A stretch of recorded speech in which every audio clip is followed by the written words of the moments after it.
नाव असते, जगावेगळे भाव असते. आई एक जीवन असते, प्रेमळ मायेचे रक्षण असते.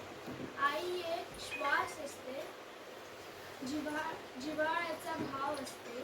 आई एक जीवन असते, प्रेमळ मातीचे रक्षण असते.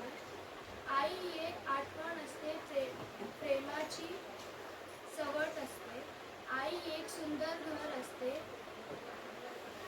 आई एक परोपकारी असते, जी स्वतःसाठी न जगता इतरांसाठी जगते.